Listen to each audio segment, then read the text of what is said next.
दादा हो दादा, बिहाने बिहाने कैसन मुहवा लटका के बैठल बाड़ू हो। अरे का बताइए ननदो। का भइल हो?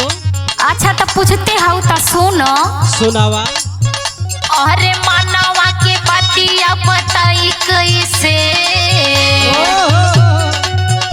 अरे मानवा के बतिया बताई कैसे, पियावा रुसल बटे ननदो मनाई कैसे।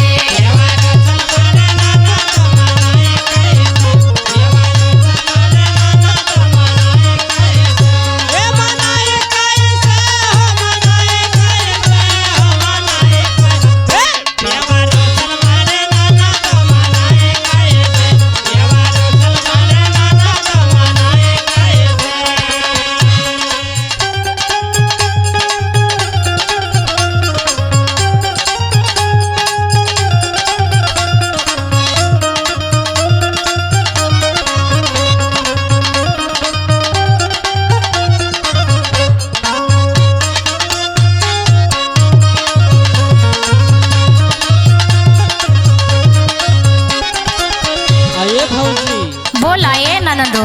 अब काहे खातिर रुसल बाड़े हो? अच्छा सुनो। सुनावा। 2 दिन से रुसल पियावा खाना वो न खाले।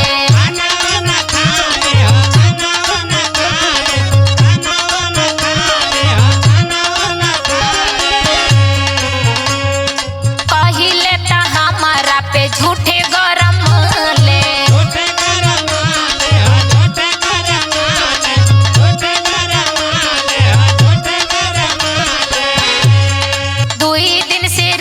पियावा खाना वो न खाले, पहिला त हमरा पे झूठे गरम ले।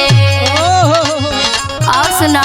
सुनावा। अरे टूटल बाटे चूड़िया खनकाई कैसे।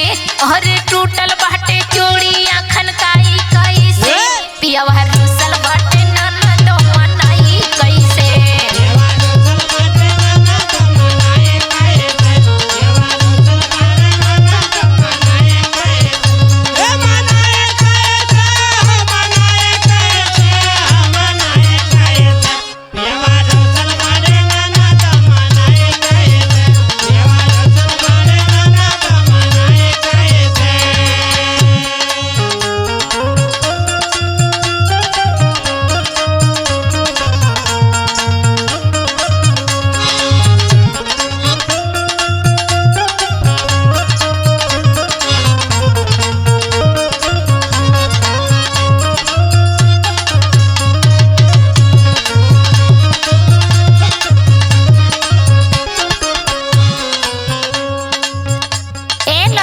का हो भौजी?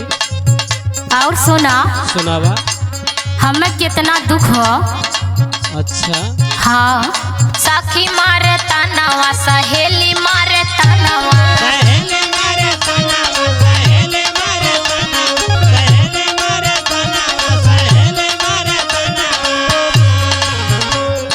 रोई रोई हमारो हो जाला बिहानवा।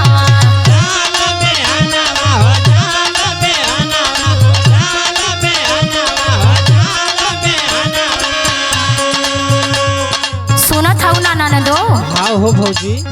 सखी मारे तनावा, सहेली मारे तनावा, रोई रोई हमरो होई जाला बिहानवा। और सुना। सुनावा।